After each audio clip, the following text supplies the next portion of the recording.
on this map, or most of them are labeled Jugtown, Spurs Corner, Hancockville, Dunkertown, Scribner's Mills, Swampville, Boasters Mills, Rayville, Pugleyville, Boydwellville, the Gore. And then yesterday I decided that Tamworth isn't on here. Jean? And that's another section, another Thank village you. in town. So we haven't got our logistics quite worked out. We're supposed to paint everything at Sherwood. So, Thank you. But I want to talk a little bit before we get on to villages themselves. I'd like to talk very briefly on how the town got started. You might think that the people came first and congregated and built houses and then formed a town. That is not the way it worked in New England. The people did not come first. I had a magic marker. Okay. So I'm going to do a very brief sketch. What happened is the General Court of Massachusetts laid out a 6-mile square for every new town, more or less 6 miles. It had to be adjacent to an existing town. So we've got Bridgeton down here. Otisfield had to be adjacent to something that was adjacent to Bridgeton. Okay, 6 miles square. It was given to a group of proprietors, about 30 men who became the first owners of Otisfield. None of whom ever came to Otisfield. They all lived on Beacon Hill in brick houses and invested their money in real estate, Otisfield. So they sent their agent here. Their agent was named George Pierce. George Pierce was down here in the very corner of Otisfield at a settlement known as Eads Falls. That was then part of Otisfield. The proprietors were required within 6 years to get 30 families into town. If they didn't, they would lose their grant. They had to build a Protestant church somewhere within 6 years, and they reneged on that. And they had to, what's the other one? They had to hire a learned Protestant minister, which meant a congregational minister who had attended Harvard College. That's what it meant, learned. So anyway, those were the stipulations. And people, town was granted in 1771.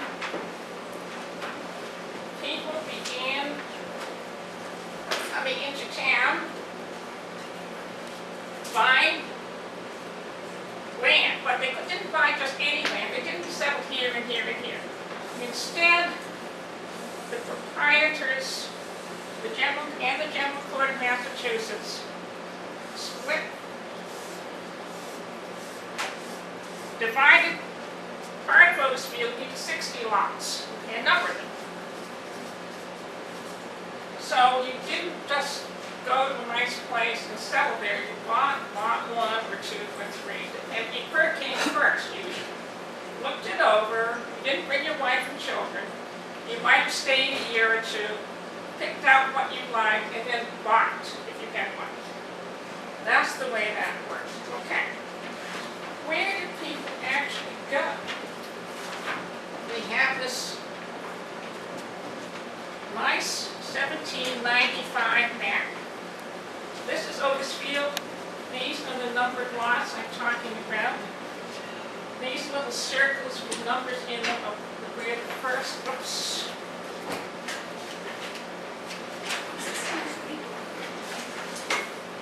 these are where the first family settled. It may take you a minute to orient yourself. This is Eads Falls down here. That's number is 20. Number 1, I believe that's George Pierce. He was Otisfield's first settler. Even though he was in Naples, he was still our first settler. He was the agent for the proprietors. His job was to get people into town, those 30 families that they had to get. To get people into town, they needed 2 things. They did not need a learned Protestant minister. They really didn't. They didn't need a meeting house. They needed a mill, and they needed roads. They needed the mill so they could saw their logs to build a house, They needed roads so they could get places, obviously. Okay, so George Pierce started down here. This is Spurs Corner right here. This is Saturday Pond right here. This is Bell Hill Road. Right here, look at the concentration of house. I know it's hard to see this. You can look at it in more detail. And we know who these people are, too. We've got the names of them. So, this was very helpful in figuring out where those first roads were in town. The first settlers after George Pierce were not in Spurs Corner, though. They were on Bell Hill. Callie's going to talk more about that in a minute. There must have been some sort of a road on Bell Hill, not an official road, but just kind of one that they had made themselves. Because the first road in town, my husband did a lot of research on this 10 years ago. The first road in town started, not surprisingly, at Eads Falls and went to Spurs Corner. More or less where Route 121 is, but not exactly. We don't quite know where the first part of it kind of went like this. I suspect Poplar Ridge Road may have been part. I don't know if you know Poplar Ridge Road, but that's a very old road. Okay, so that was, let's see if I can find another chart here. Okay. This is too small for anyone to see, but I'm going to try to do it with my fingers.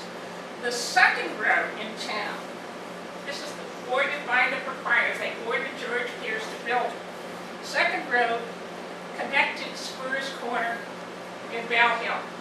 That makes very good sense. It goes up to here. When the first miller, David Ray, Callie will talk about this too. David Ray was the first miller in town, one of the very earliest settlers at the foot of Saturday Pond. When he moved into town, there was no road to Saturday Pond. He couldn't get there, except with an ox sled in the winter. So the second road connected, I'm not sure if I got the second or third. The next connection, anyway, was from Bell Hill to Rayville, and that went via Pico Hill Road. That makes very good sense if you're trying to get to that mill. At that time, as Callie will explain, I hope again, everything that was happening in town was happening pretty much on Bell Hill. This was the center of town. So, and this is 1795. 3 years later, they built their first big meeting house on top of Bell Hill. I don't want to steal your thunder. I think I got my numbers right. The third road connected Bell Hill and Bolster's Mills. Where is Bolster's Mills? There. Am I right? No, now. Right here. I got it there. Okay. That, I think, basically was a Swampville road. Another very old road in town. Most of us don't dare drive anymore. Absolutely good road. Passable. Drives it all the time. Yeah. Okay. What else am I going to talk about? I got some other maps here. I want to introduce you very quickly to these other maps before I turn it over to our distinguished and expert speakers. I've got to walk right in front of the camera. I apologize.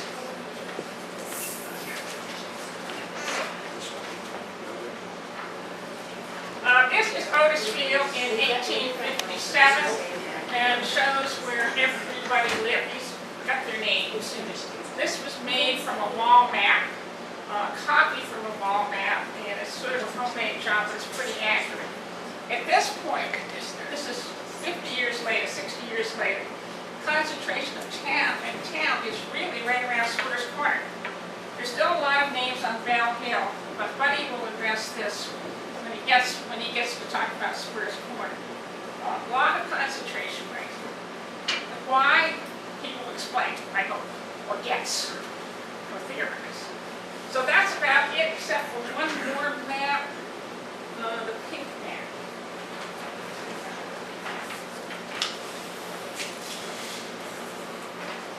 Yeah. This is a 1871 map. You really can't see this, but I just want you to know that it's available. It was published in a book of county maps of Cumberland County, River Cumberland. And again, it has people's names, it has blacksmith shops and so forth and so on. So this is good material for historians to use also. Okay, and now I'm going to quickly introduce our panelist. Callie Zilinsky was born in Otisfield and gone for many years and has been Sort of back. gone, yeah. Yes, is now back. Holly Bartow has spent her whole life in Oxford County, except for 1 year, in which which would be the first year that we lived in Otisfield, and Otisfield is part of Cumberland. Other than that, I live in Oxford County. Henry Hamilton was born here and was gone a long time, mostly in Afghanistan and other dangerous places, but he knows a lot. Pat Burkard is from Bolster's Mills and has been librarian at the mill, at the library there. How long? I stopped about 4 years ago, but before that, How I was many years? 14 years. Yeah, so, yeah. Okay. I mean, I'm not from Otisfield originally, Much or more Oxford. not. Well, welcome. I'm Jean Hankins, and I'm not a native either, but I've been here a long time. And Ethel Turner, our custodian here, is also, yes, she moved to Otisfield in 72. Okay. So that's the lineup. Now, we have pictures to show to go with each person's presentation. We're going to go about 10 minutes, 15 minutes, 20 minutes per person. And Ethel is going to help with the pictures, I hope. Okay, we'll move on. And we will take questions after we finish. Don't try to keep the timing better by just moving straight through all 5 speakers before we finish. We will answer questions. We'll try at the end. Okay. Callie, over to you. Good. Do you want to sit Welcome. down, or do you want to sit down, or do you want to? No, I like to stand up. And I think if you hold those pictures up a bit higher, probably people will be able to see that, like up at the top.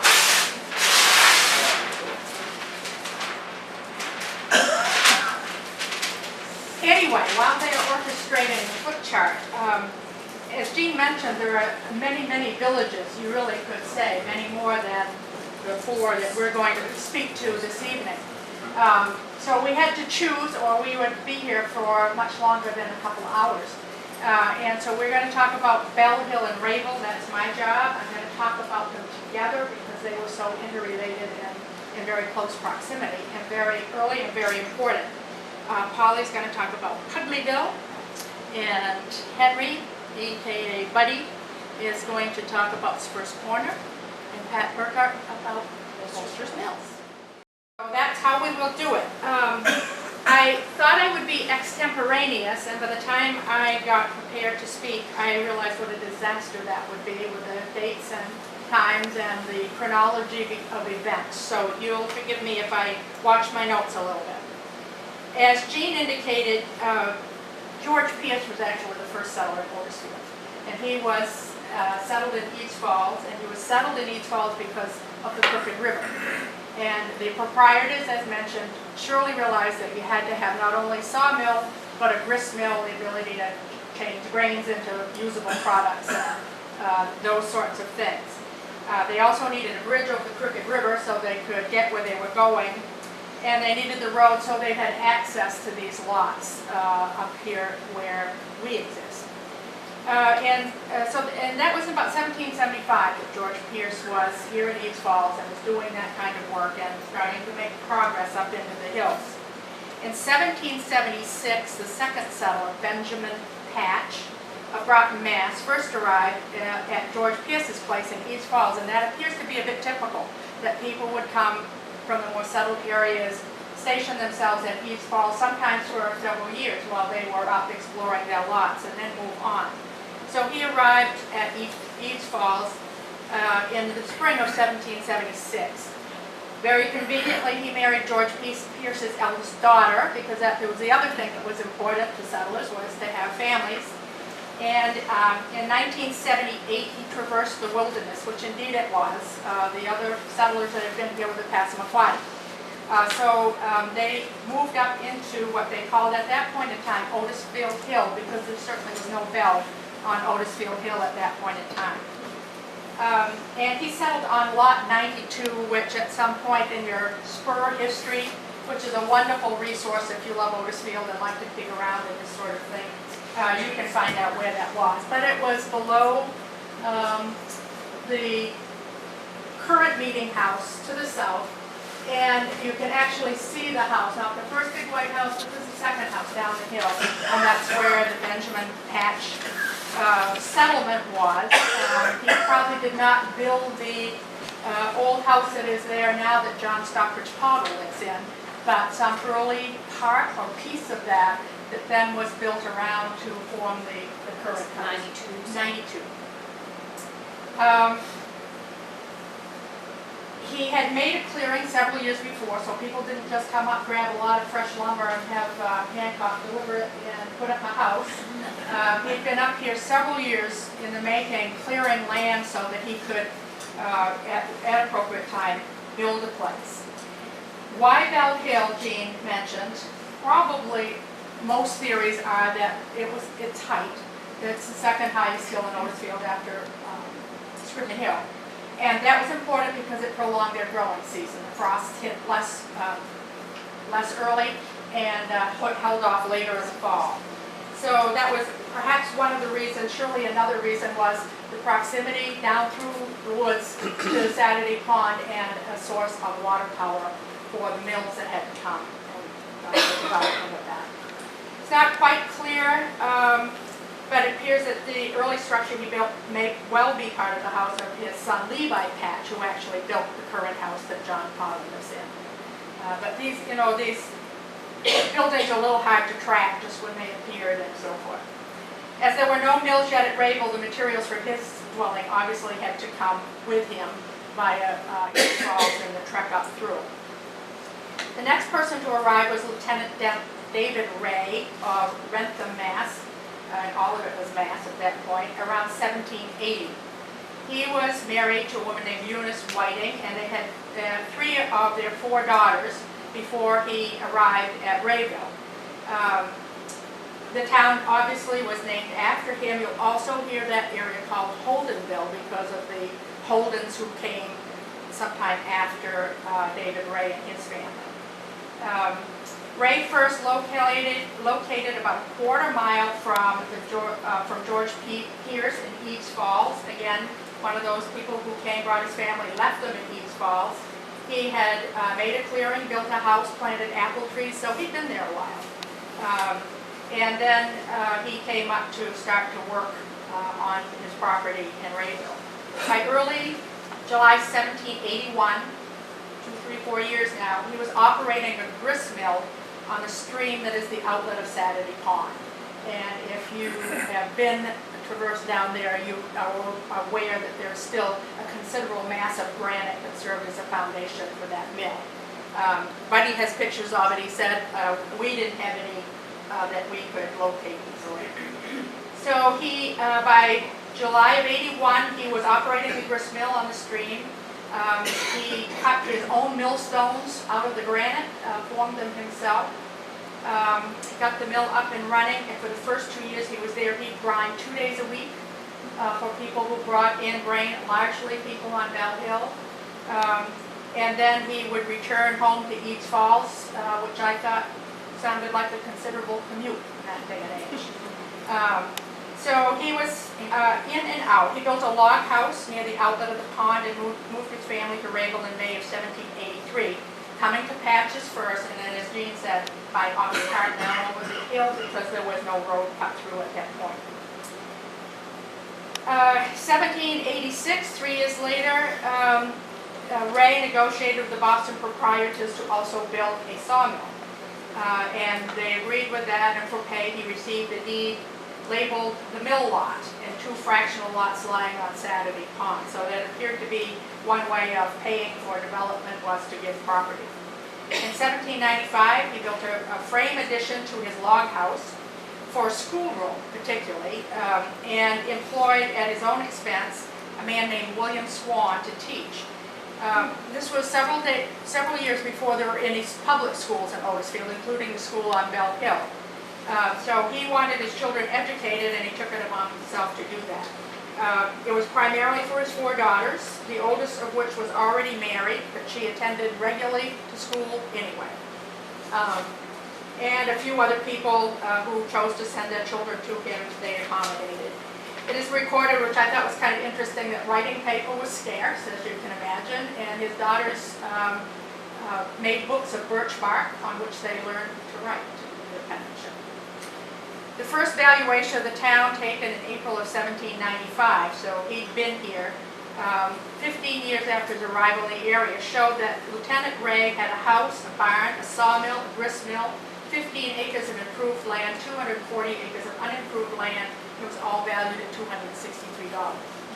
He also had a yoke of oxen, 1, which must have worked awfully hard, I think, 4 neat cattle, and I'm not sure what neat cattle means, if it means meat cattle, and it's a typo, or if there is such a term, but that's according to Williamsburg. There is a term neat. Neat? What's it mean? N-E-A-T. Yeah, I think it had to do with milking. okay. He also had 4 swine, 20 pounds in money, 1/2 ton of hay, and 10 bushels of potatoes valued at $177. So that might be a description of an early kind of situation in this area, although he might well have been better off than some. The old farmers at that point, I was intrigued because I have horses, we have hay, and I thought, 1/2 ton of hay, and this was in April.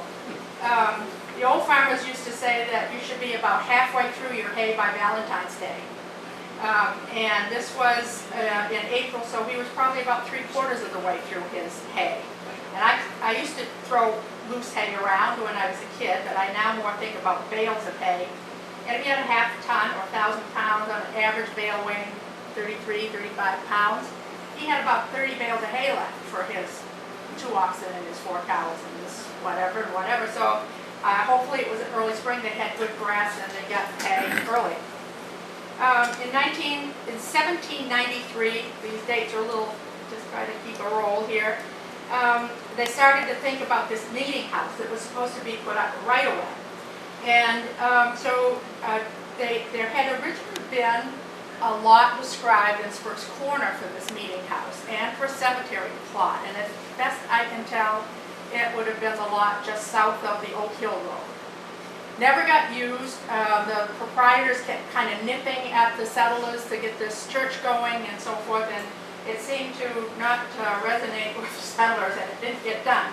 So in 1795, Ray agreed he gave an acre of land for a meeting house and an adjoining lot for a cemetery, which is obviously up on Bell Hill. The proprietors agreed with that, and in January he agreed with them to, by 95 this is, to by September of that year procure and erect a frame for the meeting house at a site slightly to the northwest of the present building.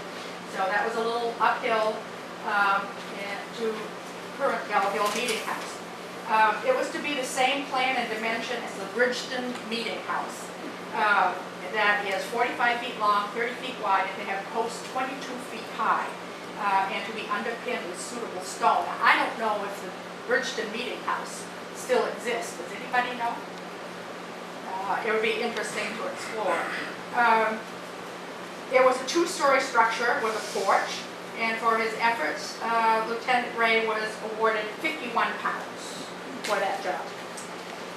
He didn't do the finish work, he did the framing. George Pierce of Eads Falls agreed to by the following January, that would be 96, to board, clapboard, and shingle the frame, put in 26 glass windows with 24 panes of 7 by 9 inch glass, a window with a round top for the pulpit, 1 small round window in each gable, and there were to be suitable sashes. Mr. Pierce was also to make and hang a good double paneled front door, all in good quality materials and work well and faithfully done. He was to frame the aforementioned porch of the same dimension and construction as the porch of the Bridgeton Meeting House and lay the lower floor of the porch. I don't know what's supposed to happen to the rest of the porch. Apparently the builders, the proprietors didn't want to leave a whole lot to builder discretion because they were pretty specific about what they thought it needed to be. He was paid £140 for his work. So the total cost of the building was £191. According to Bill Spur, that would have been $636.66 to build the Belleville, the old Belleville Meeting House. Now, it was a two-story house. That is the remaining upper story. It doesn't look like round windows at the gables and whatever, but that's what it was supposed to be. In about 1838, the roof blew off that building in a winter storm, according to Mary Pride Knight's diary, and they had to make some renovations, and that's when they decided to build a second meeting house. But the old meeting house sat there until about 45, and then it was dismembered and taken down and became the first townhouse that's at the site of the present townhouse. And then later was moved behind the new townhouse for stabling for horses, etc. Lieutenant Ray, I had to tell you about his house. I had a little stint with buildings and building, and I was intrigued with his house when he built, the same year he framed the meeting house, he framed a house for his family. He boarded it with 2-inch oak plank pinned on with wooden pins. It had a chimney 15-foot square in the lower story, and the kitchen fireplace took a 6-foot log. And I hope that the wives weren't expected to build a fire. I don't know. I thought that's quite a fireplace. Lieutenant Ray was also referred to as Dr. Ray. He was considered the first physician at Otisfield, although I think his skill had come largely during military service. He was a sergeant in a company of Minutemen which marched on the alarm of April 1975 and served in several of the most important campaigns of the war in New England and New York, as many of the Otisfield early settlers did. Many of our earliest people had those same kind of credentials. In those first years, the settlers kind of struggled to carve out their farms for the forest. They looked to the proprietors for necessities of a civilized town like roads, bridges, schools, churches, as the proprietors, in fact, owned the town, as Jean mentioned. In 1787, the residents of Otisfield successfully petitioned the Commonwealth of Massachusetts to gain the status of a plantation. And 11 years later, in 78, the General Court of Massachusetts passed the Act of Incorporation, an act to incorporate the plantation called Otisfield in the county of Cumberland into the town by the name of Otisfield. At which point the proprietary role was over from the Boston businessmen and came to an end, and the residents of Otisfield were, so to speak, paddling their own canoe. During the first decades of the 19th century, transportation moved at the rate no faster than a horse, and communication was by word of mouth or a note delivered hand to hand by neighbor to neighbor, that sort of communication. The wilderness was, however, becoming tamed and was evolving into an agricultural society. And the population really increased rapidly after 1800. So all of these buildings up Bell Hill, very late 1700s, early 1800s, and people, as soon as the roads were there and there was a mill and there were things that they could have access to, they came. As far as is known, the first schoolhouse, I should say houses, were built in 1798, 1799, so they were pretty early. Scribner Hill, Bell Hill, Bolster's Mills, and Spurs Corner all had early schools, and probably the first ones they think were log cabins, or certainly not very elegant edifices. The District 1, which was the Bell Hill District, was built at the corner of the road north of the meeting house. That's not where the schoolhouse that's presently there sits. It was up beyond the building. And there was a second schoolhouse that was built, described with a hip roof and so forth. So apparently there were two, no, that's Rayville. There were two, and we don't have a picture of those early houses. And then it wasn't until 1938 that the little brick schoolhouse, which we do have a picture of, was built. And that was built the same year as the second meeting house. The third building was the 1838 building. That building was last used in 1940, and I believe Gordon Pico was a member of his last graduating class. Am I correct?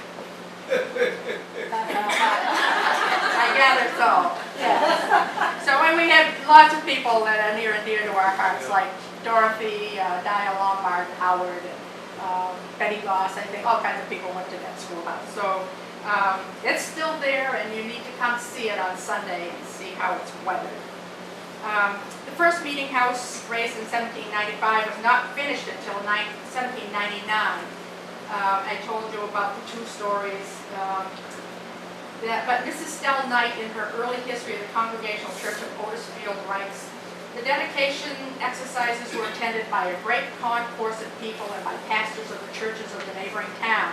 When a new minister was established in a church, the inhabitants of the town did not do that. They were aided by pastors from area churches that came and helped with the decision making.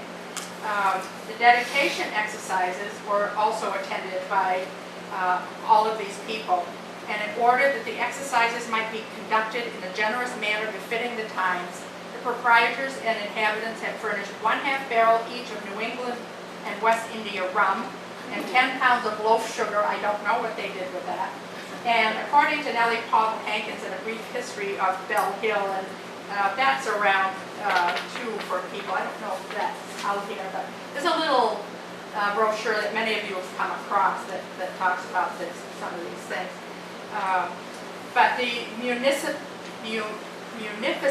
of this celebration should not belie the fact that the church and its organization on November 23, 1797 had only 8 members, and all of them were male. Wives were later allowed to join and offspring could be baptized. It appears that women's suffrage and prohibition were not elements at the time, either one.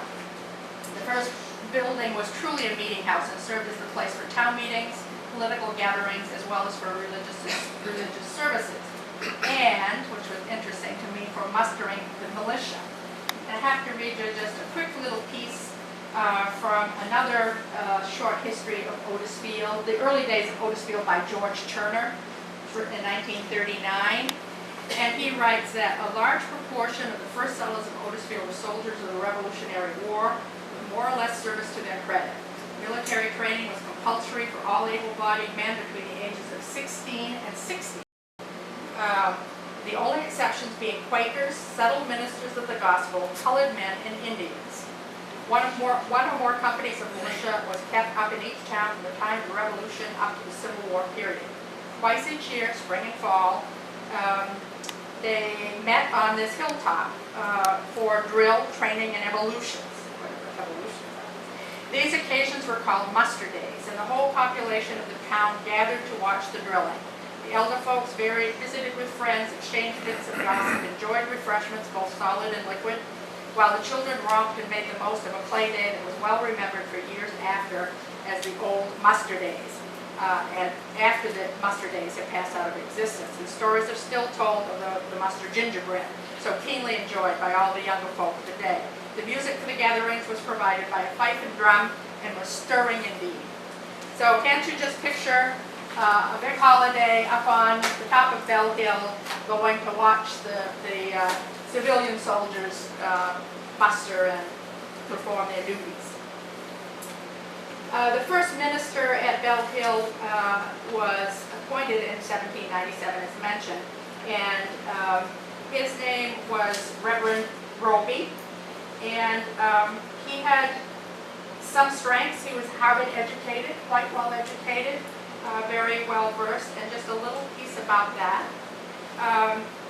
As I mentioned, proprietors insisted on man of goodly learning. The first minister of this congregation was a Harvard graduate, the Reverend Thomas Roby. He was invited to the position on November 23rd, 1797. The church records show that the appointment or dismissal of the clergyman was not done by local congregations alone, but decided in conjunction with neighboring ministers and clergymen, Gore, Bridgeton, and Standish, and so forth. As its organization in 1797 at Dr. Ray's house, the church had 8 members, all men, etc. Mr. Roby, probably most colorful of ministers, one case in which legends are probably true. He held his position for 13 years until 1810. Apparently, he was an eloquent preacher and he became a tippler. The old church hand had a handrail for the steps to the pulpit, and the congregation came to recognize that the more Mr. Roby depended on his hold on the rail as he ascended, the more eloquent sermons they would expect.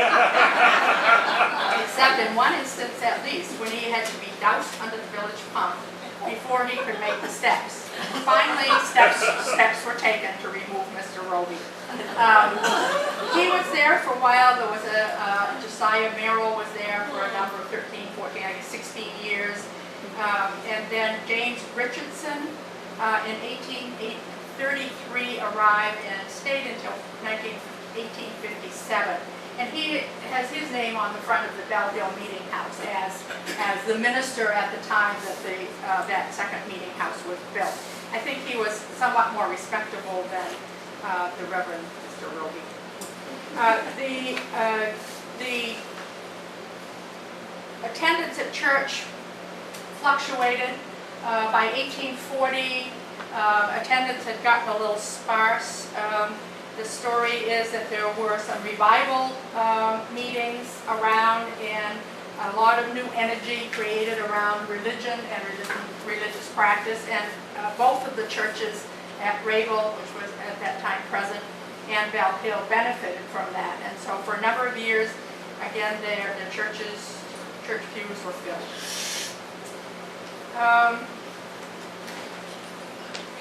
Rayville. Can we move on to Rayville?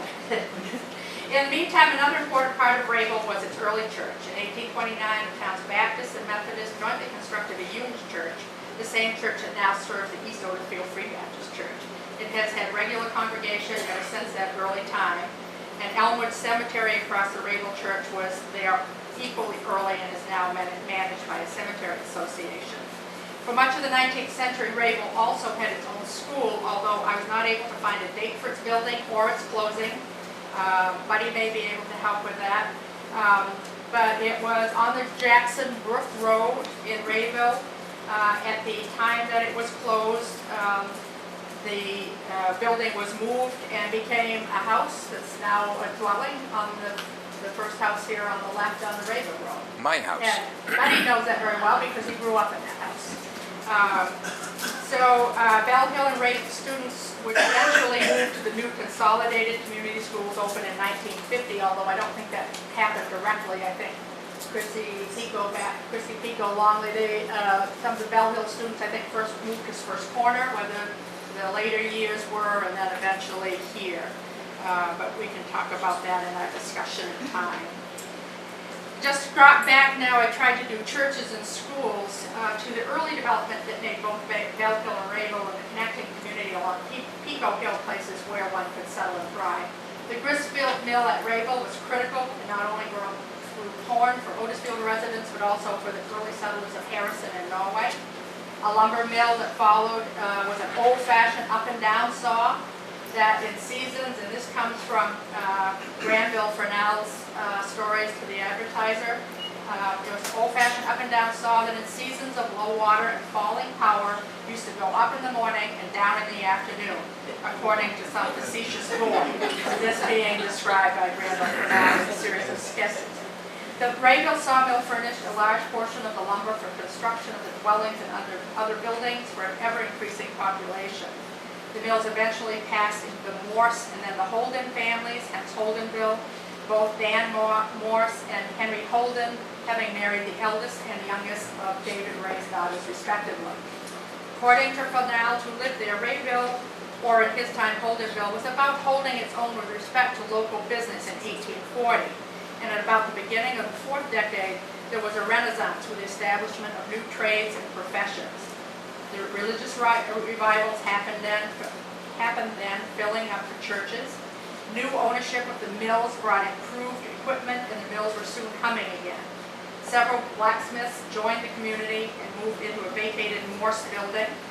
Miss Eliza Shirtless, a milliner, had a shop in the Morse house. Dr. Jonathan Small, an educated physician, also came and had his residence in a medical dispensary in the mill house. It's a little confusing about this house. We do have a picture of the, it's in the jacket, there, it's underneath. There's the David Ray house. Dan Morse married a Ray daughter, so I think it's, when they talk about the Morse house, I think it's the David Ray house, right? And it's a big house, as you can see, and it's probably not a lot like it was then, but the exterior of the building is. So all of these people seem to find space in and around those buildings and the other mill buildings that were there. So there was a milliner, Dr. Jonathan Small, a physician, had his residence at a medical dispensary in the mill house, which again may be that house. They had a lawyer, William Smith, who learned the shoemaker's trade with George W. Barrows, erected a two-story building for a dwelling and a shop. Benjamin Holden erected another two-story building, in part of which he used for a residence for his family, and another part it was a shop for carriage making. His partner was Francis Reed, who lived up on the road toward Bell Hill Church. So they had carriage makers, blacksmiths, milliners, and millers. And they were starting to have pretty much what they needed to be self-sustaining. Holdenville in the early 40s was a little compact community of earnest, busy workers operating a variety of industries sufficient for the needs of the large rural population, Granville for now. It prospered for a few years and then began to decline. And in a few years, almost without notice, it became about as quiet as 10 years before. The cause of the decline causes are hard to state. For now, suggests that perhaps the failure of the Grand Trunk Railroad through that section of Otisfield, which at one time was anticipated, might have caused the abandonment of the further development of Holdenville. He goes on to describe William Smith, who bought up land and prospered at his trade of shoemaking and farming, and he built in about 1844 the other old house there around the corner, which is where the Nellens live now, the brick house. And so he came there and established that building and did well at farming. Bell Hill had less industrial development, but there were stores. A store built on the east side of the road in the corner of the little field beyond the church, I think again, maybe down to the corner of Pico Hill and Bell Hill. I lost my place. Charles Johnson traded in a store on the west side, and this store was occupied by a number of people. William Sweat built it. Consider, that's a first name, Consider Hill, a hatter from Norway, probably succeeded Mr. Sweat, who was succeeded by a man named Caldwell from Norway who married Consider Hill's daughter. We do hear a long list of other storekeepers that were there, all of them except the one Charles Johnson traded across the street were in that building, and that was about 1821, at that time that they last have a knowledge that's there. It may have been longer.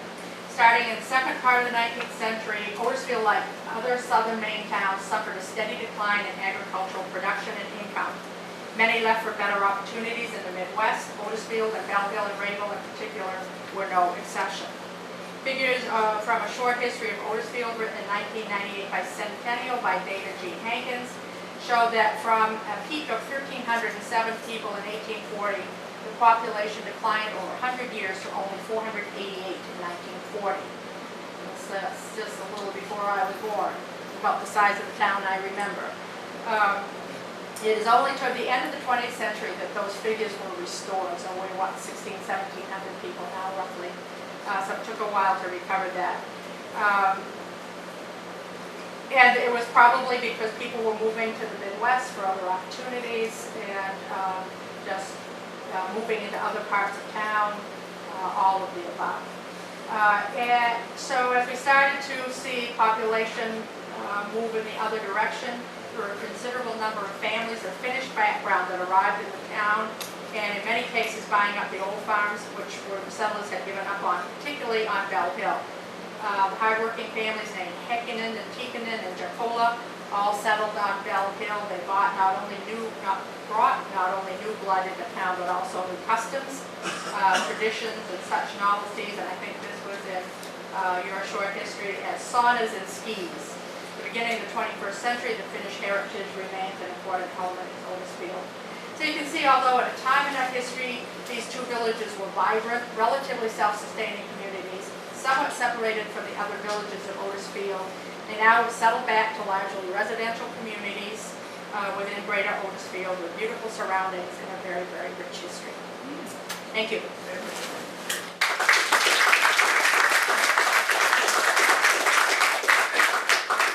Our next speaker, I believe, is Henry Hamilton, who is going to speak about Spurs Corner, which is also a early part of Otisfield, but developed to its high point somewhat later, I think.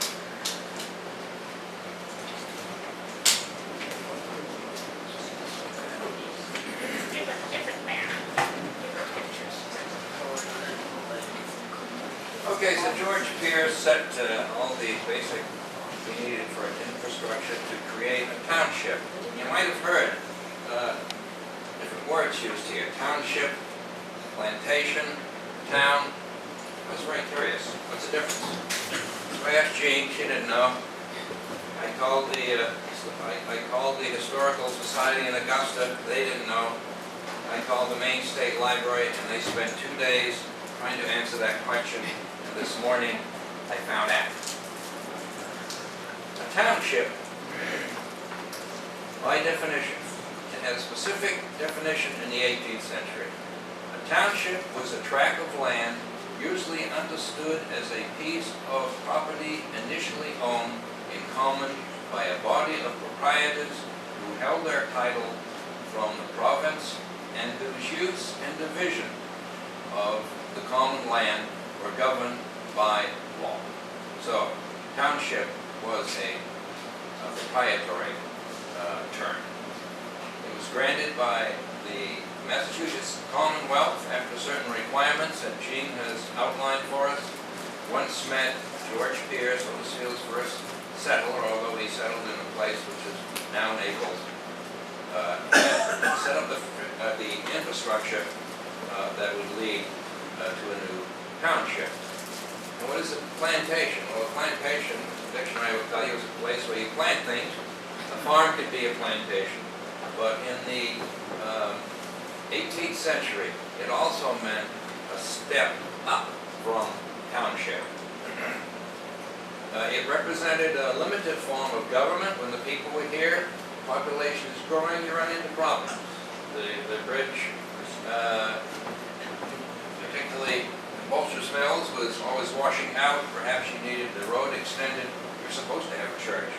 So you would get together in sort of a town meeting, and then you would petition the proprietors in Massachusetts, who probably didn't care much about your problems, and hopefully they would help you out. So a plantation is sort of a pre-town, and a plantation is not required to become a town. As we know, Maine still has certain plantations.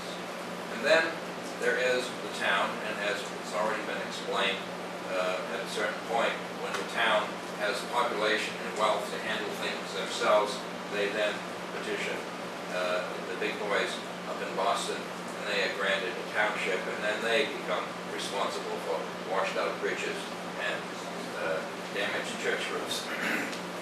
Now, as Jean pointed out, Otisfield there used to be quite a bit of Otisfield on the western side of the Crooked River, and that got to be a problem, basically because of bridges that never lasted the spring melt.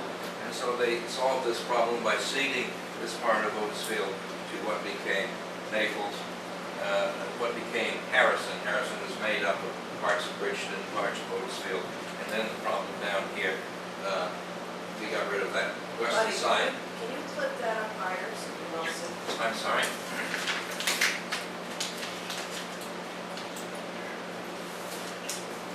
So the problem of this part of Otisfield being rather distant, even though it was the point where Otisfield was sort of created thanks to grist mills and sawmills, that became part of Naples.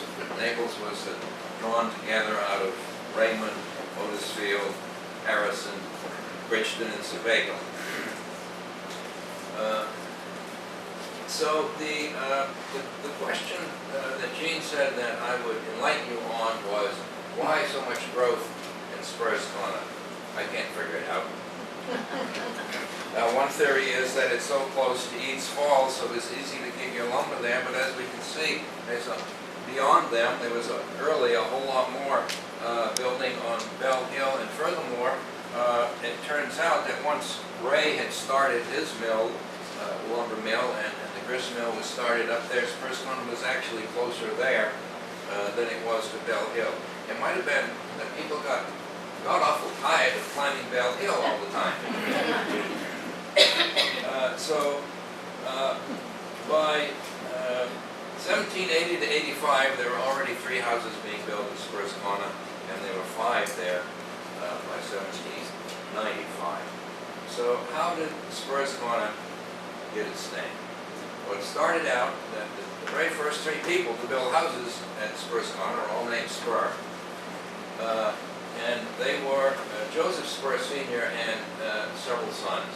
He had 8 children. He was born in Dorchester, Massachusetts, and he had all of his children, 8 of them, in Massachusetts, and he didn't move to Otisfield until he was 38 years old.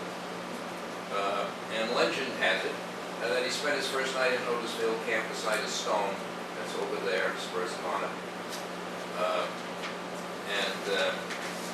When I was a kid, you know, I was always told that, you know, they camped right there in the middle of the road. Joseph, as we've learned, people would come to town, they sought to settle, but they didn't necessarily have to buy the property.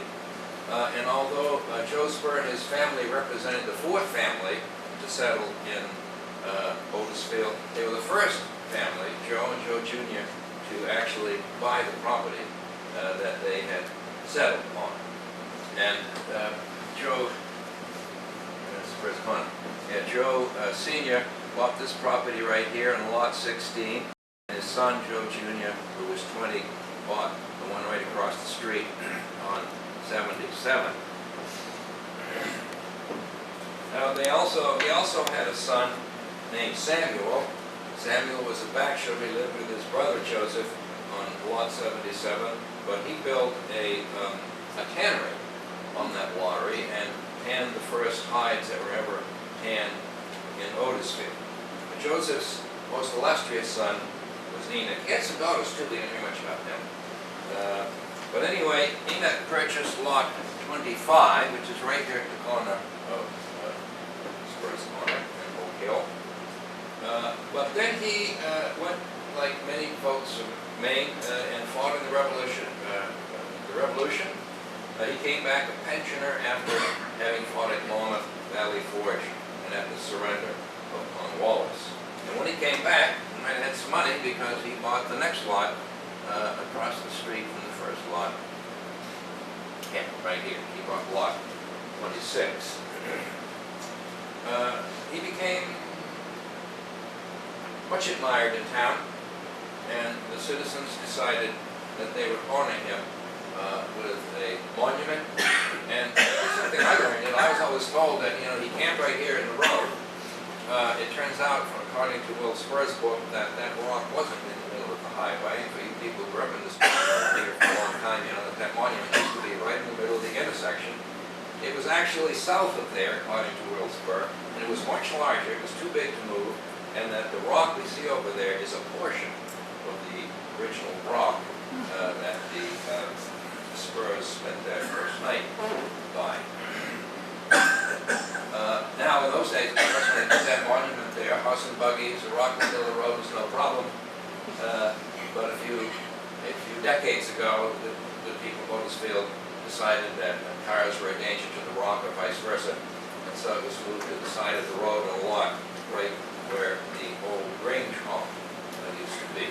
By the way, the Historical Society does not have a photograph of the Grange Hall as it stood in the Spurs Corner. It was quite a handsome place. It had a very nice porch, and if anybody knows where there is such a picture, we would certainly appreciate getting a copy of it. Now, the 1871 map, the pond that we have in Otisfield, shows that, and this is quite impressive, it shows that between Powhatan Road and the immediate vicinity of Spruce Corner, there were 32 buildings. Today, in the same space, there are 18. A lot of cell holes over there.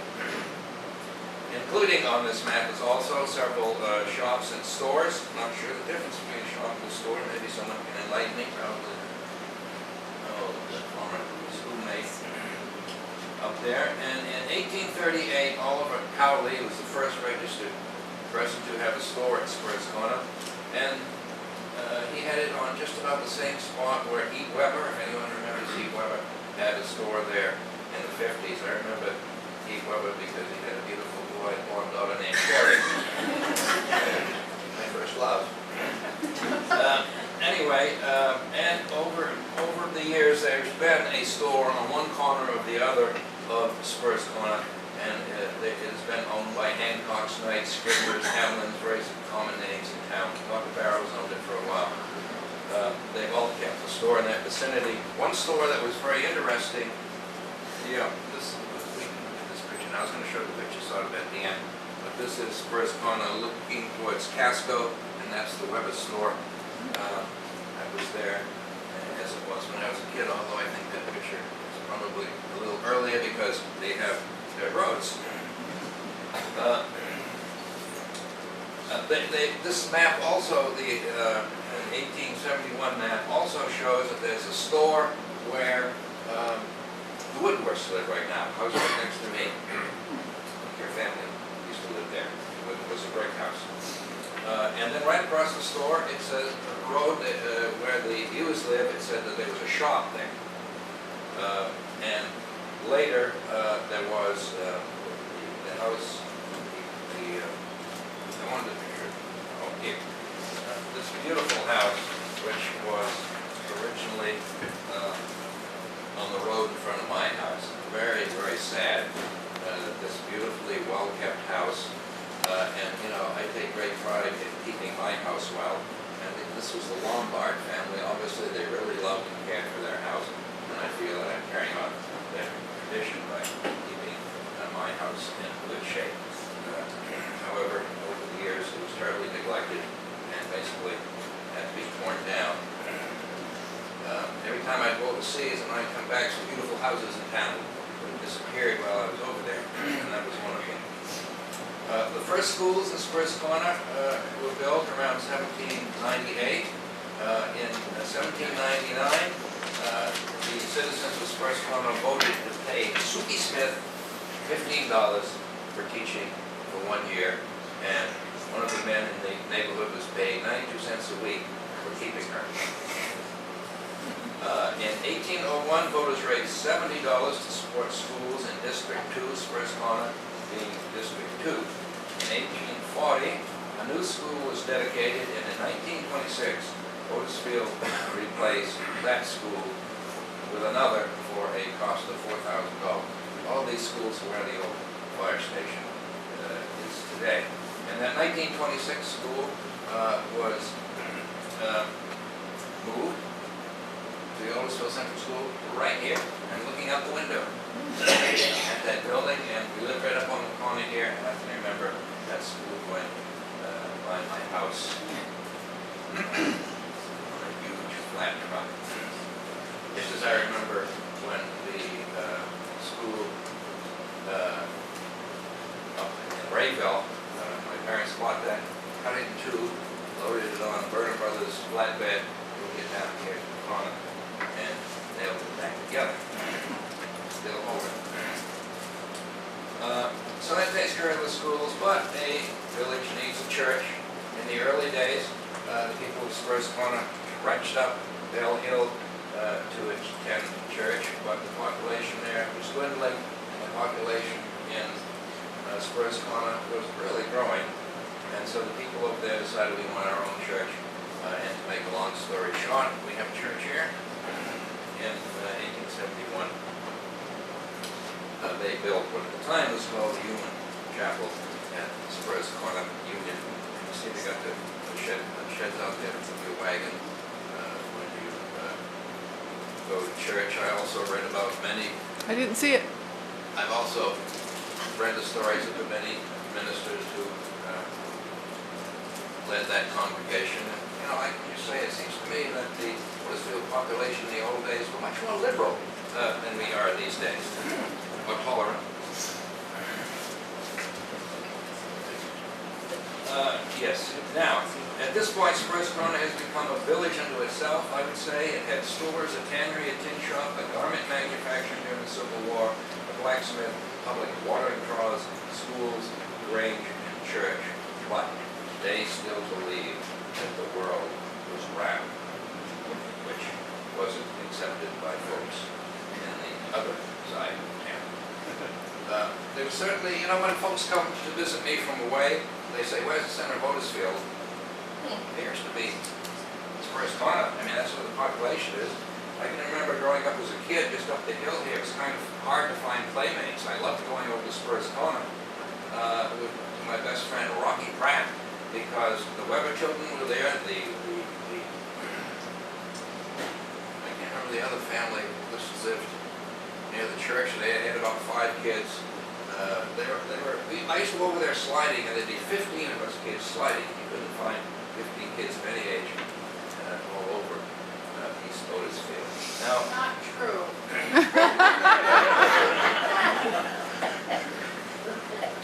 in my time, she used to be my Sunday school teacher. I might say some more controversial things here. There were many things that united Otisfield. Certainly the Central School helped. We also had the Granges. We used to have community suppers. There was a town meeting, and we used to have a field day. And that field day was sometimes in East Otisfield, and sometimes it was in Spruce Corner. But those were fun times. But there are also aspects of Otisfield that kept these different villages isolated. Part of it was topography. There was great distances between these different villages, and some of that topography made getting there hard. And then there was the influence of the telephone. Now, isn't the telephone supposed to unite us? Well, I first remember cranking up Respabine and asking to speak to Fred Fortier, and she obviously, that was fine, but this was very localized. But then New England Telephone Company came along, and this was going to open us to the world. But somebody decided that even though we were the last town in Cumberland County, that we should get our telephones for nothing. And we were the last town on the line. It was kind of slow going. And the telephone company would move along as when 8 parties agreed that they would be together. And so the people in Spruce Corner saw the writing on the wall. When are we going to get our telephone? They've got it in Casco already. Why do we have to wait for Oxford? And the people in Boaster's Mills looked across the river. They had a telephone. What are we waiting for? And the people in the Gwinnett did not wait. So Otisfield ended up with 4 telephone exchanges, right? And in those days, you didn't make a telephone. So this sort of isolated these little villages, and they called the people they could call for free. Even when I moved back to town in 2003, the fire chief, Gary Dyer, 2 houses down the road, was a toll call for me. And then it appears from the records that there were a couple of high schools in the past in Otisfield, but the town records have shown none of this, no money for this, so these apparently were private schools. The one in Spruce Corner, they had 25 students at one time, and they named the teachers, and the parents were buying books, but no one here experienced high school in Otisfield. And that had a certain effect on the students that students today don't have. There are many advantages to our new system. My best friends, for example, Stephen Bean and Albert Pratt. I went to South Paris. Albert went to Casco. Steve went to Gould. After the 8th grade, I hardly ever saw these guys. Some of us would go to Oxford, some to Casco, arch rivalry. Some would go to South Paris, some would go to Norway, and the sports teams were all rivals. Furthermore, how did we get there? Well, Johnny Raymond worked at the tannery. I used to get a ride with him. When he got out of the tannery, I had to come back. That meant no extracurricular activities. Okay? And anyway, sports. Did we even participate in sports? The teachers in this school outlawed baseballs. They're dangerous. All right? No gym, no athletic program. We go to high school. We didn't know how to hit a baseball. We didn't know how to dribble a basketball. We didn't know how to throw a football. So we were sort of left out of that. We were, not only were we not athletically prepared, I often wonder, why did the teachers ever ask the school up in South Paris what they expected us to know when we got there? I walked into English class and all my fellow students could diagram all 8 parts of speech. I could hardly tell an adjective from an adverb. I walked into algebra class and Mrs. Hall says, turn to page 124. That's why we left off last year. Until that day I thought pie was something that went with ice cream. Needless to say, I was in general math a few days later, but I also found those students far ahead of me with fractions and since that ratios. I never heard of ratios before. There's certain disadvantages there, and I would say that I think if research were done, you would find that a very large proportion of students from Otisfield who went to these other high schools dropped out. Because it was very discouraging to go from an AB student to a D student. Some of us had the guts to stick in there. I went from a D student my freshman year. I made the honor roll my senior year, but it was tough. So that was Thank you, Henry. amazing.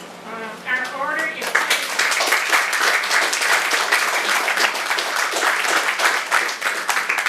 the order is kind of arbitrary at this point. I don't know that it makes any difference whether East Otisfield goes next or Boasters Mills, but I put Boasters Mills next kind of arbitrarily. So yeah. We might have to stretch. If we stretch. Okay. No, go ahead. I'm going to talk to you about Bolster's Mills, and one thing that I've learned here tonight is that we were latecomers. Up here is a photograph of Bolster's Mills. This is the Crooked River and the dam at Bolster's Mills with a log jam. And it was taken probably in the earliest part of the 1900s. You can tell that because the bridge is the Iron Bridge, which was built in 1896.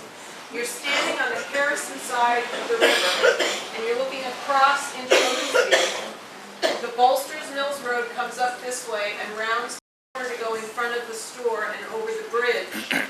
And the road that these houses are on is the Big Hill Road now. It's also known as the Great Hill or Pinhook Hill. Bolster's Mills has been its own separate community almost from the beginning. It lies in 2 towns, partly in Harrison and partly in Oxford, and in recent years in 2 counties, Cumberland and, I'm sorry, let me start that again. It lies in 2 towns, partly in Harrison and partly in Otisfield, and in recent years also in 2 counties, Cumberland and Oxford. In 1800, before there was a village, a dam and a sawmill were built on the Crooked River about 200 yards below the present-day bridge. About that time, there were roads, or at least road cuts and tracks, leading through the area from Meeting House Hill in Otisfield, down Pinhook Hill, or this road. They crossed the Crooked River by way of the log bridge and onto the Bolster's Mills Road, which is one of Harrison's oldest roads. The road crossed the river at a perfect spot to harness the water power, a place where the banks were fairly steep and the river straight, which made it easy to back up the river and get the mills running. By 1807, there were sawmills on either side of the river and at least 1 log home standing on the side of Pinhook Hill, way up here.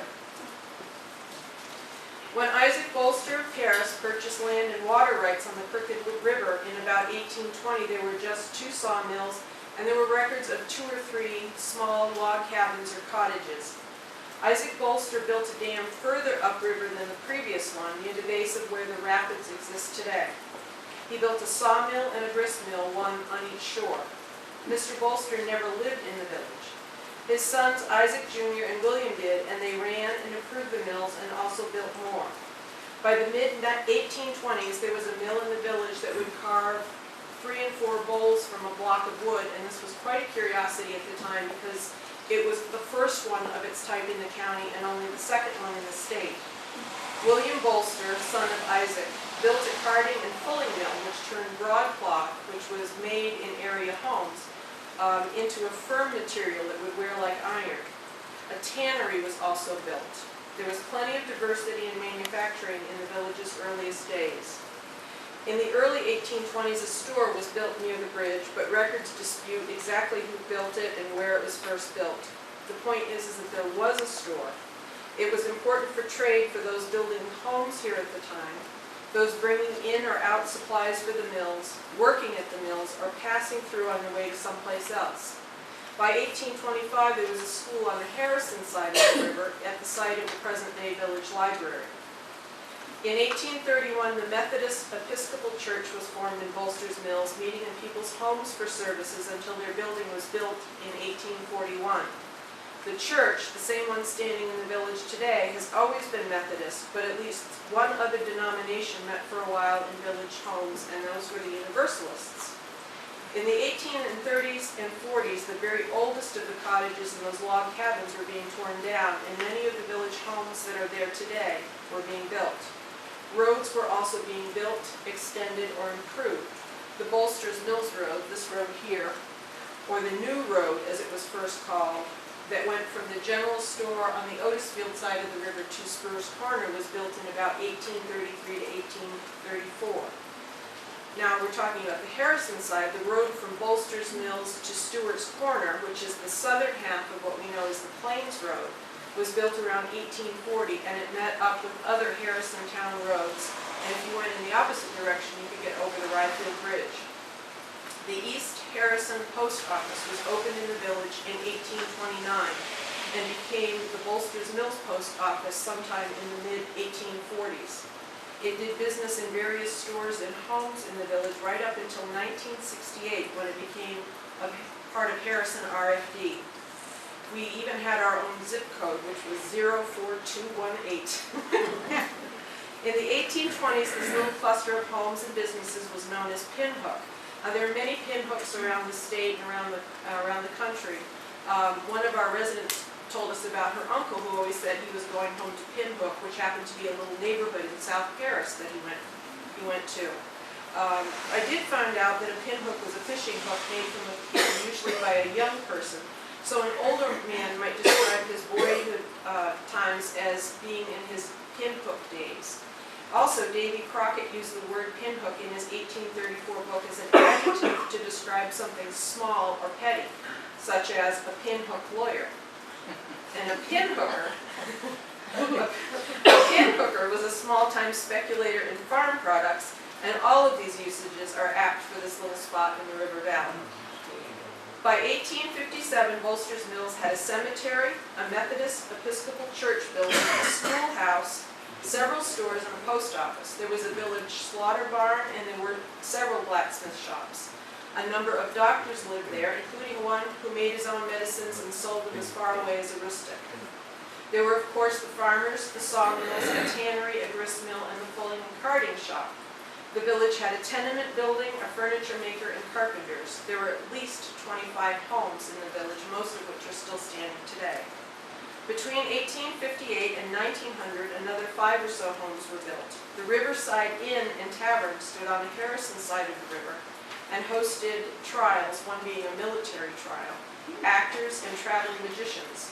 Stewart's Hall was across the street on the Harrison side in Bolster's Mills. And they had a stage up on their second floor where they would hold dances, plays, and entertainments. They also held the Lyceum, or the debating society, there. The temperance movement was active off and on in the village, and children in their early teens signed the pledge. And some of the oldest folks in the village say that also some 10 and 12-year-olds signed a temperance pledge too. The first grange in the vicinity was chartered, and their hall was built, and its great claim to fame is the fact that it has a 2-story outhouse on the back side.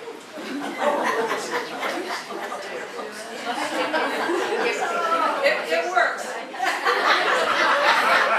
I'll go upstairs, thanks. The Masons came together in Bolster's Mills and built their hall. A library association was formed in the village, but there was no building.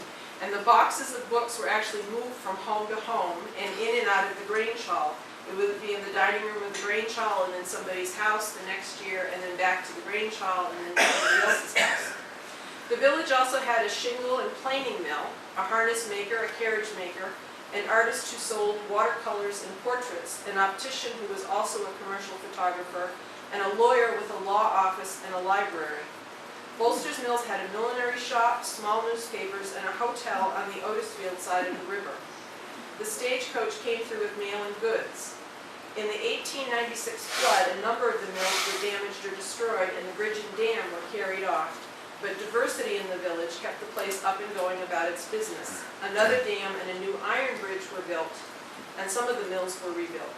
According to newspaper accounts at this time, at the end of the century, the road over Pinhook Hill or Great Hill was impassable except to pedestrians, and horses got mired coming over it. We'll put up the second photo. This is a photo of, no, it's not over there. This is a photo of the village looking from the Harrison side down the Bolster's Mills Road toward the bridge. This is the Methodist Episcopal Church, and this is the village schoolhouse. During the first half of the 20th century, some of the business of the previous century closed and more modern businesses built up. A few more homes were built.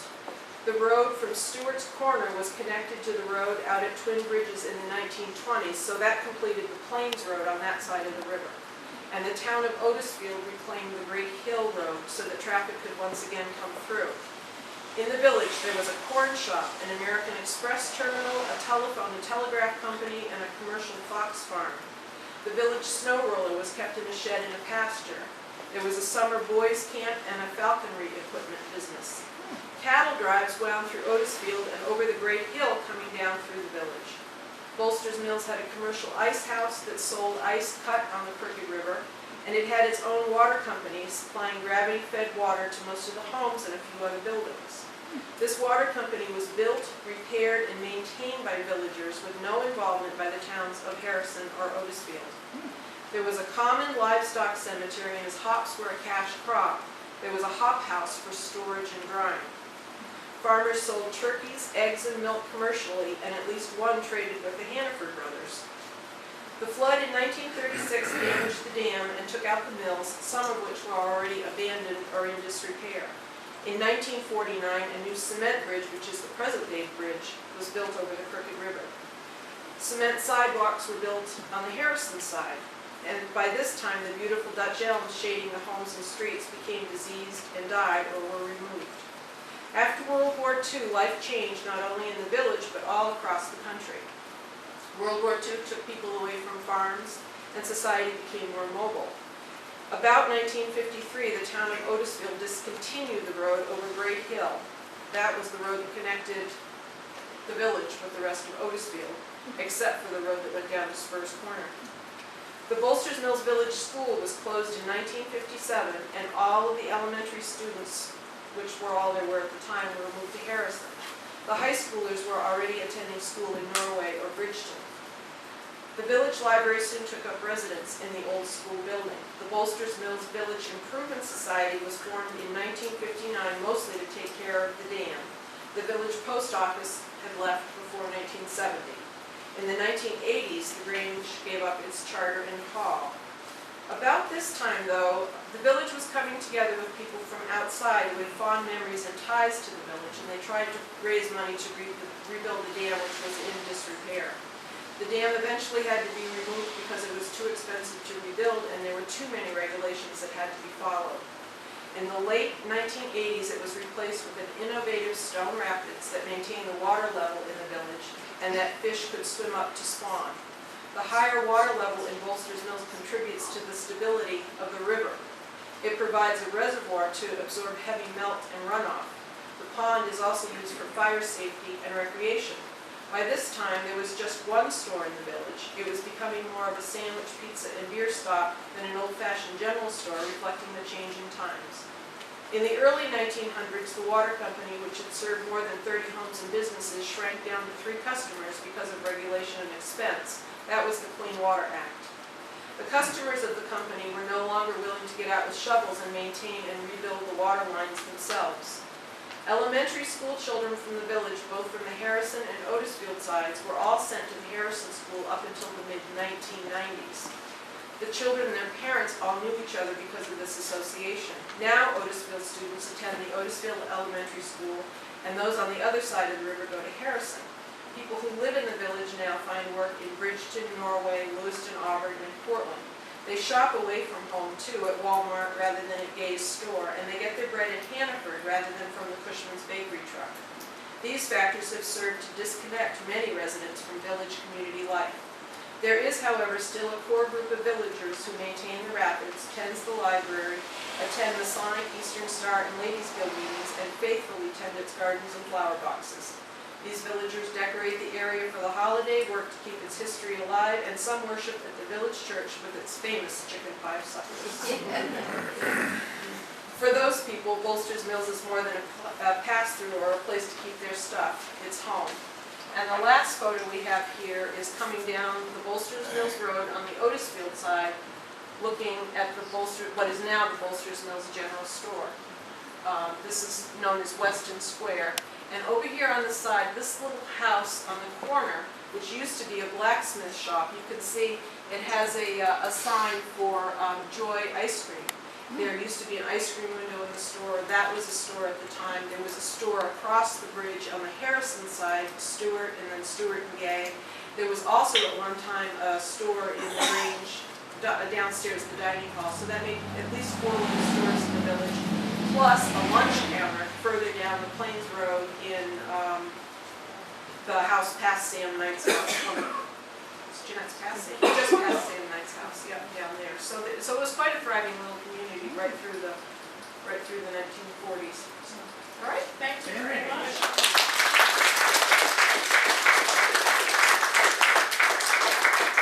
Our next speaker is Callie Bartow on Pugleyville.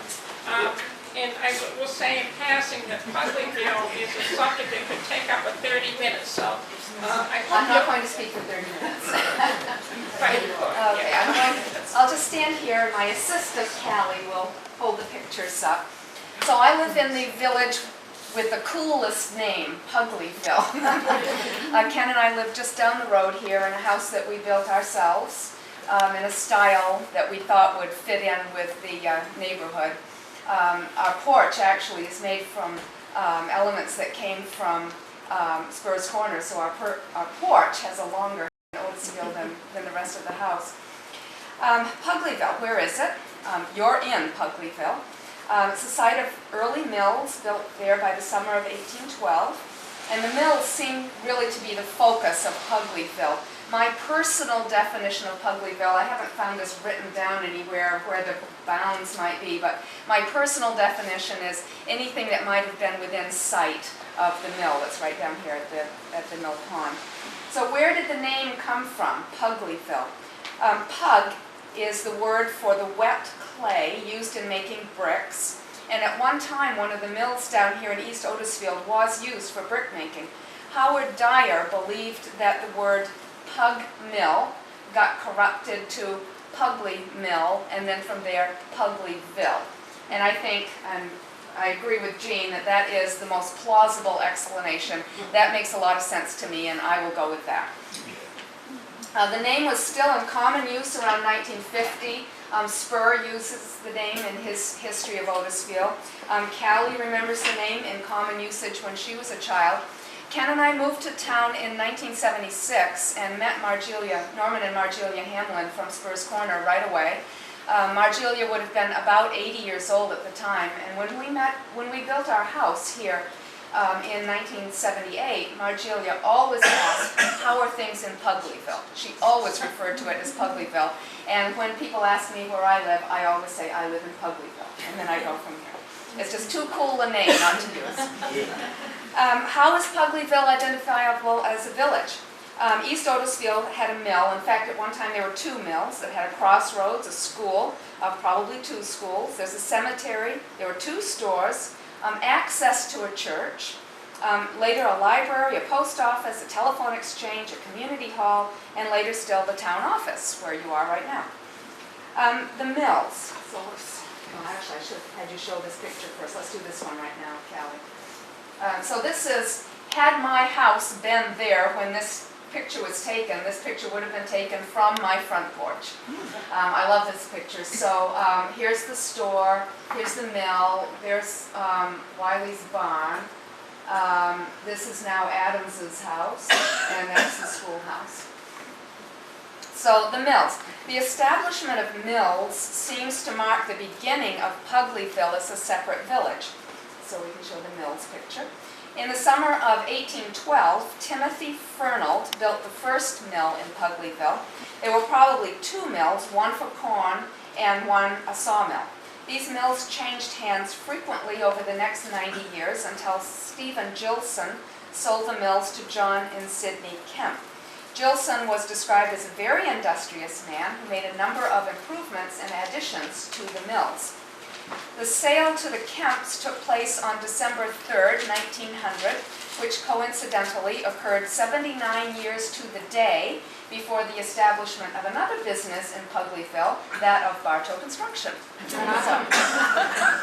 mills burned 1 year later. The Kemps rebuilt and operated them until about 1930.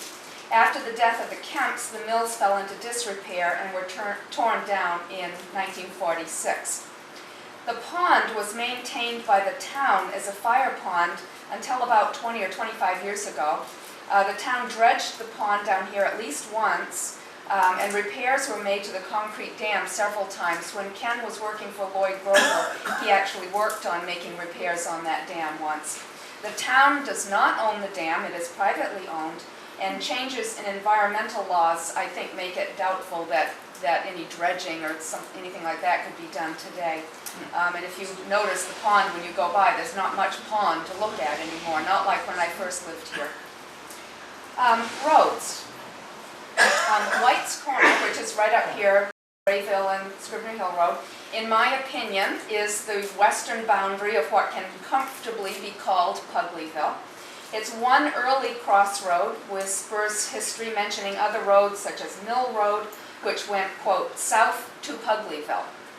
The road from White's Corner to Oxford, now certainly the most traveled road in town, was not built until 1842. And here is a picture of working on the so-called Oxford Road in 1930. This must be Canada Hill right here.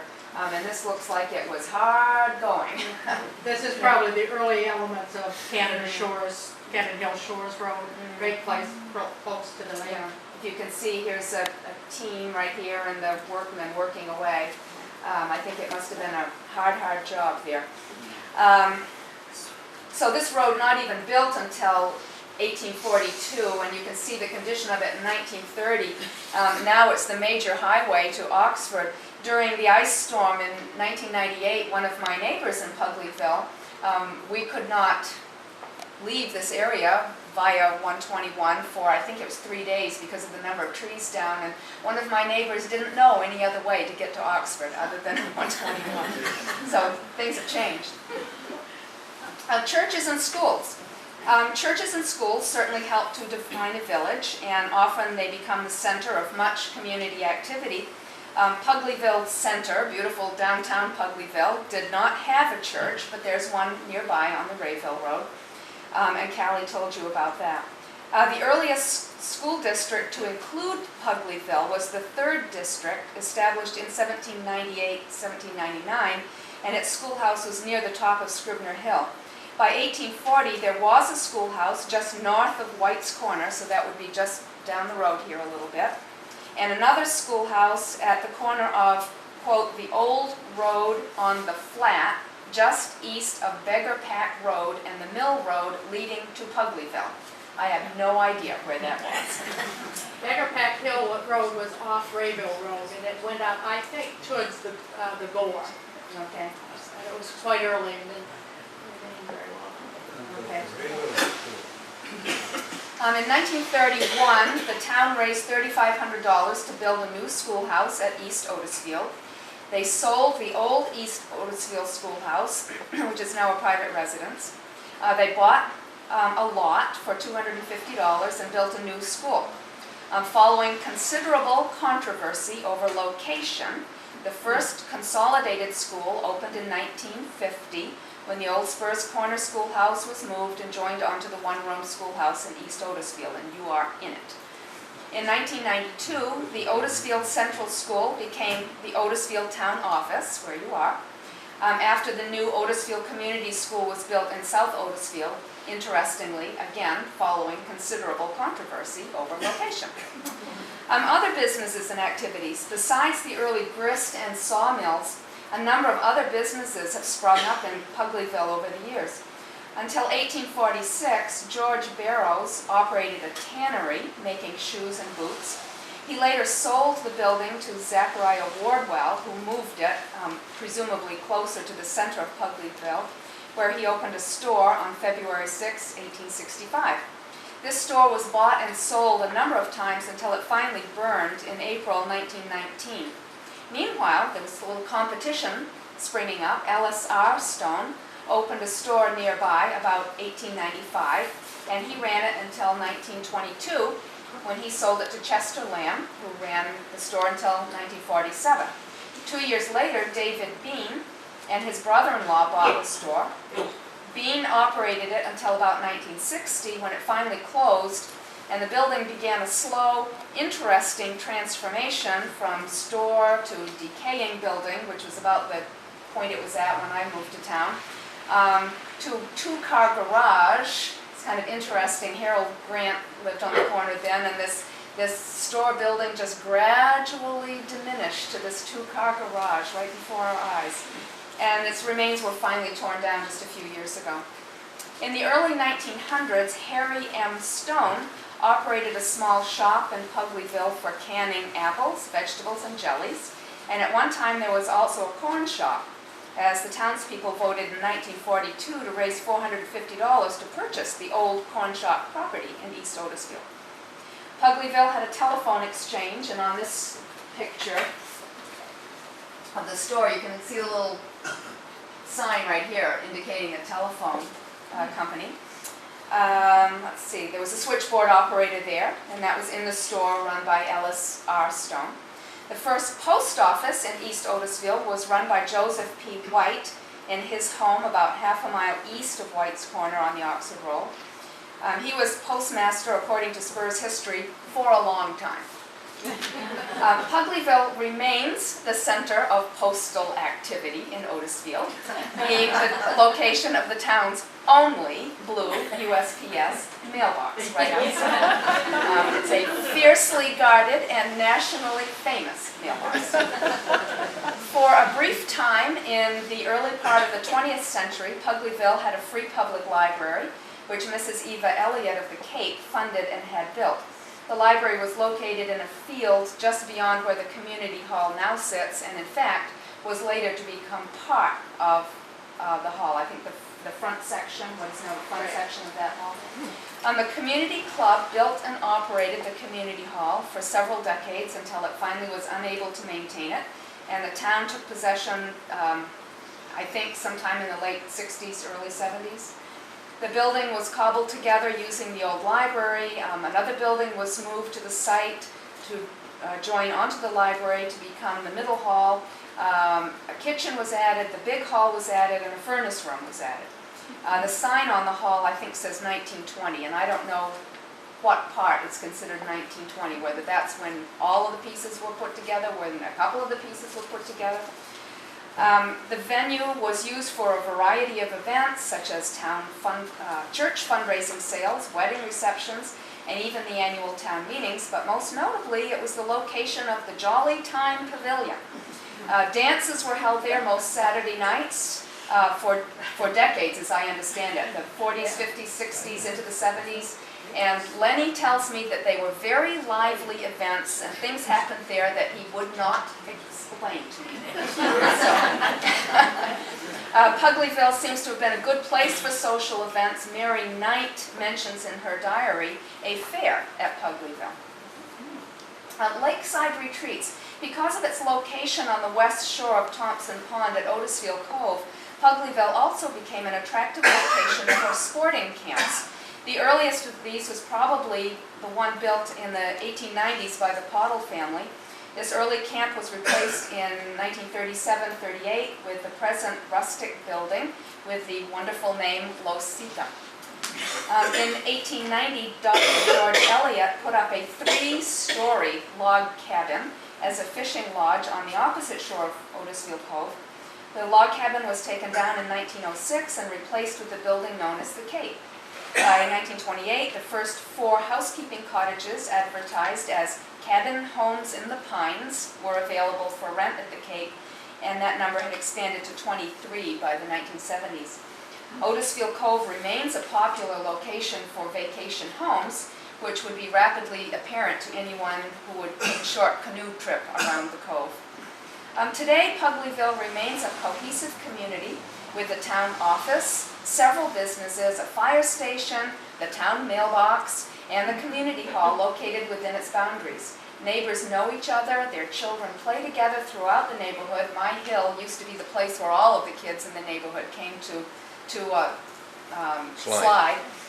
And in fact, my rule was when you got to the bottom of the hill, fall off because there's a road there. And my kids told me later that one kid would be posted at the bottom of the hill and everyone else would slide because the thrill of this was to jump the snowbank, see if you could sail across the road into the field on the other side, and the kid stationed at the bottom was supposed to yell if there was a car coming. So when all these kids grew up, they told me what they had done. My oldest son Jonathan apparently was the only one with enough body mass to propel him all the way across the road. Anyway, the kids still play together throughout the neighborhood. Older homes, I'm very pleased to see that older homes have been purchased and they're being fixed up again, brought back to life. And there's even the occasional dance still held down at the old joint. Thank you, Paul.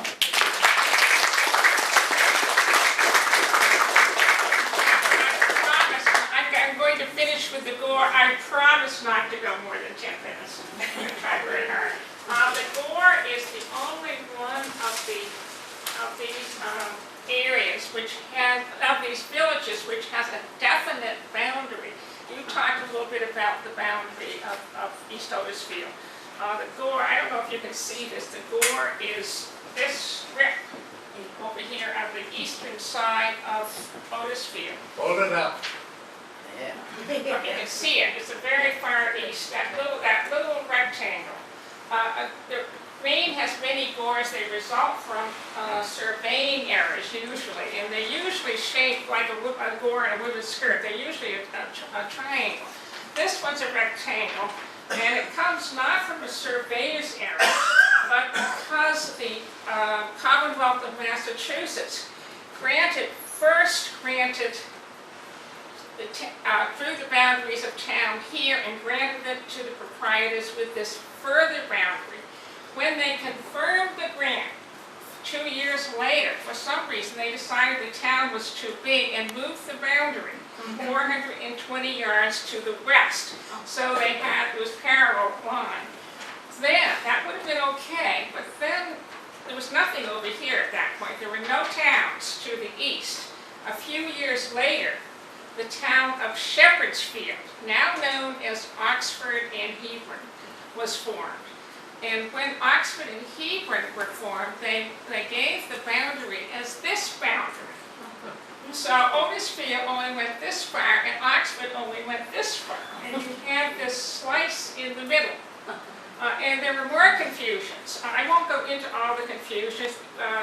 10 years ago, Dave Hankins spent an hour on this question of the gore boundaries, and you don't want to hear all that. But it is interesting that from one end of here to the other end is 2 miles. And I submit that this is a big area for one village. None of these other villages we're talking about are that big. And Laurel Linnell, many of you know, is now living in West Paris. Just celebrating his 100th birthday. He has written a great deal about the gore and his life in the early, as a pioneer in the gore, really. His ancestors as pioneers. Bartow's house was down in this very bottom of the gore. His best friend, Willard Brett, lived 2 miles away in the top part of the gore. And I found this very strange. You're talking about children playing together, but you're talking half a mile. This is 2 miles, and these are kids. What pulled them together was, I did a little map, but you can't see it. Right in the middle of the gore, there's a crossroads. with a Grange Hall and a school. There's no church in the Gore. There has never been a church in the Gore, unlike these other villages. Now, what kept those families together and got them close and kept the village together was the Grange Hall and the school. The kids went to school together. They got to know each other. The Grange Hall, I've got a picture somewhere. I'm getting mixed up on my piles of. Okay, Grange Hall, this is the original Grange Hall. I can't give you the date, but it was a very substantial building. And Oral has written a great deal about the Grange Hall in the Gore. It was a place where children went, where women went, where men went. They had programs for all three age groups. It did not discriminate. They had dances, they had parties, they had lectures, they had dinners, they had all kinds of entertainment. And that's what held that village together, I think. And it may have been true of the Spurs Corner Grange too, but we don't have the documentation on it. But again, I always found it was very strange. There was no church there. Here is a small picture of Oral Linnell's home. This is when he was growing up. This is very close to the Oxford line, the southern part of that Gore slice that I showed you. And okay. And this is a picture of the 1838 brick school built the same time the brick school on Bell Hill was built, and the same year that the brick school in Spurs Corner was built. There's a funny story about this picture. I don't know if you can see it. The top picture has a group of students and the teacher and two women in black.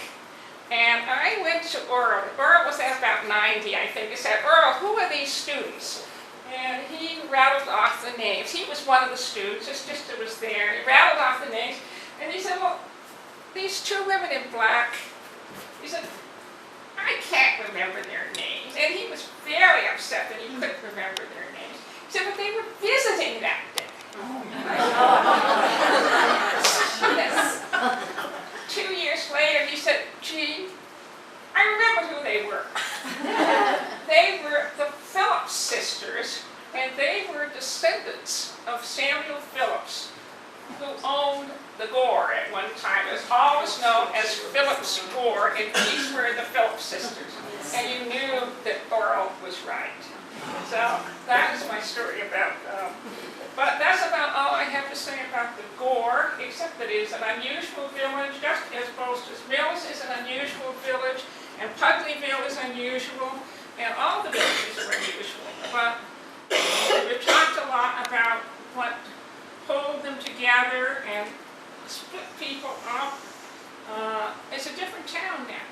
I think we've lost some of the strength of the villages, but maybe we're more of a town.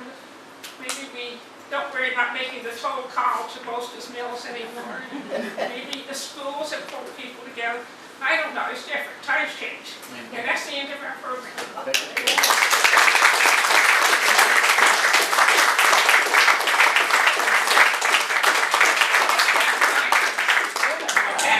Questions for any of us, if you still have any energy left.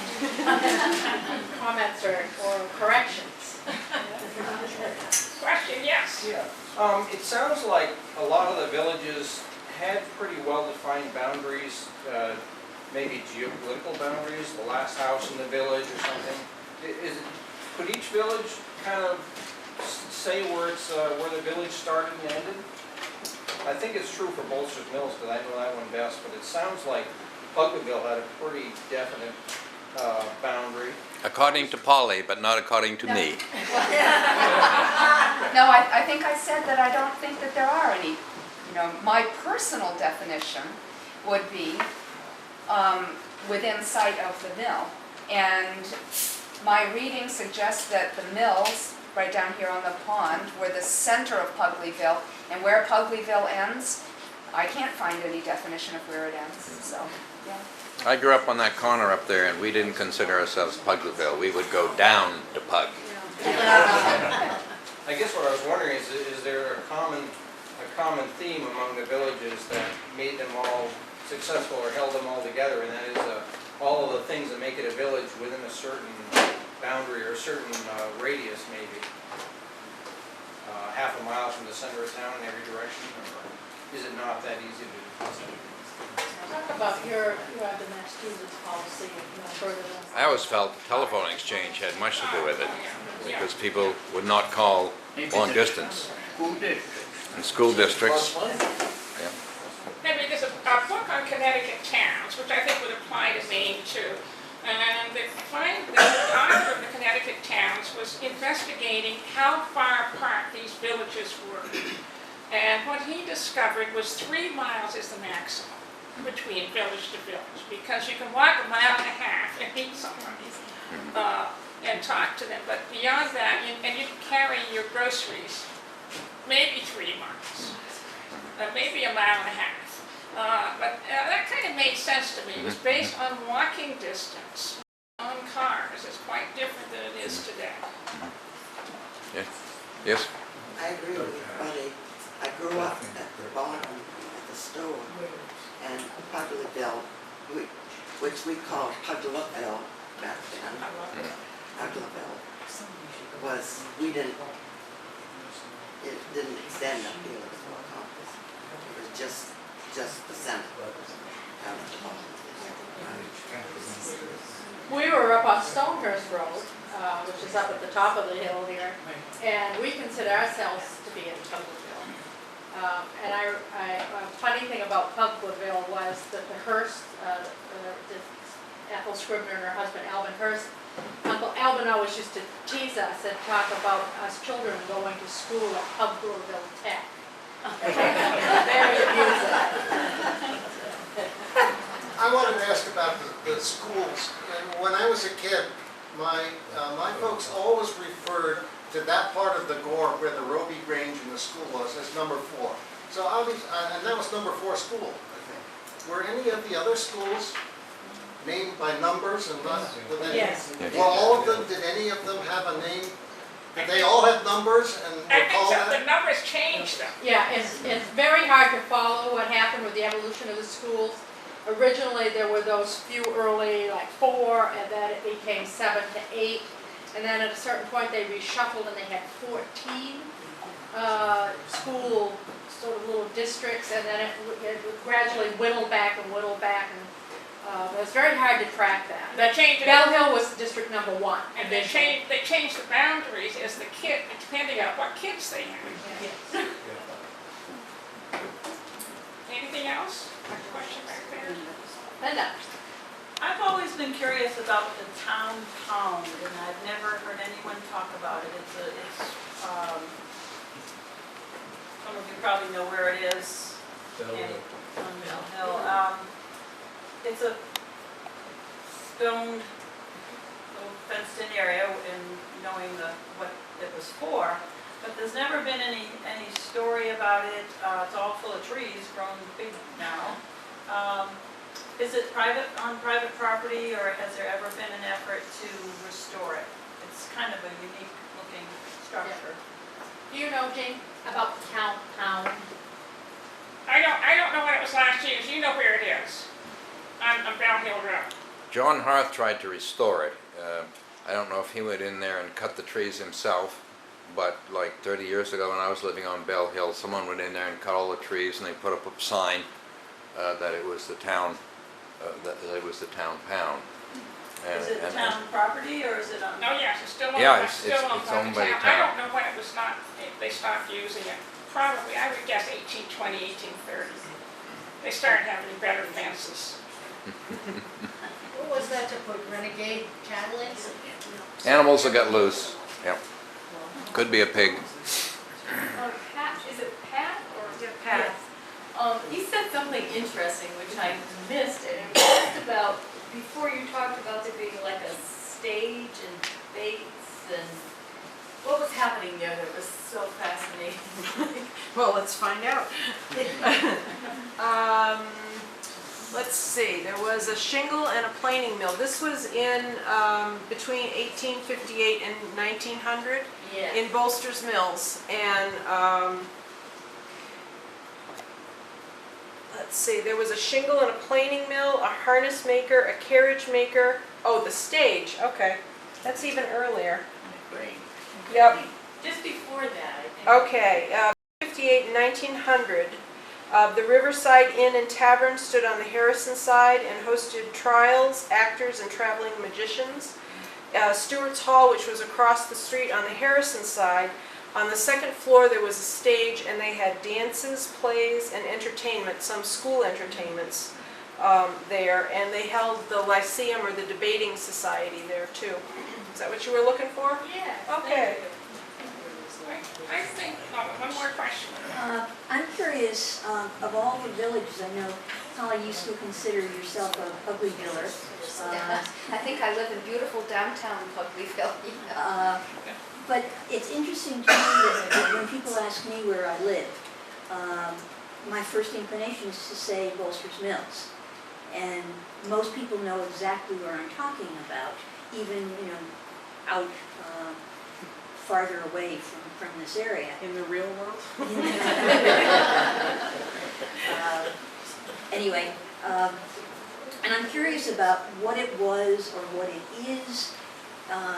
Agriculture, people left the area, so I understand that. What was it about Bolster's Mills that has maintained its identity as a Coolest place on earth. yeah? Well, Bolster's Mills is very easily defined, I think, compared to some of the other areas.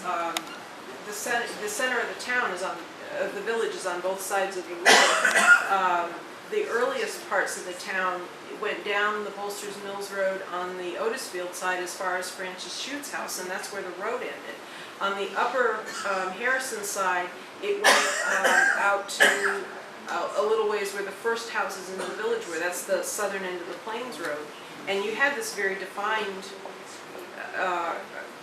area. The other thing, I think, is that there were, one thing that's mentioned in a lot of the biographical sketches of people who lived in the village at the time was how intelligent they were, how forward-thinking they were, how you look at all of the things that all of the societies, all of the unions, all of the cultural events that happened there. So it's always been a very booming place. People remember going there for Grange.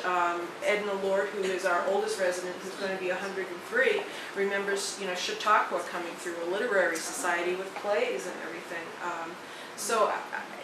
And I think the other thing that has helped too is that having all the kids go to one school, because even though we're in Otisfield and Harrison, up until my son Rick left elementary school, all the kids went to the Harrison school.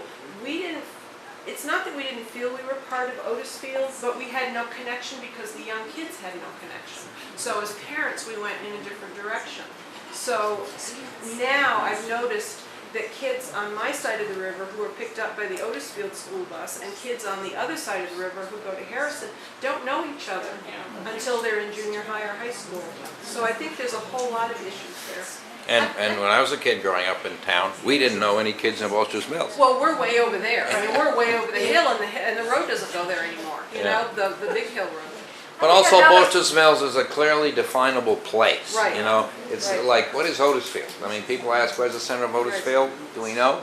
But Bolster's Mills is...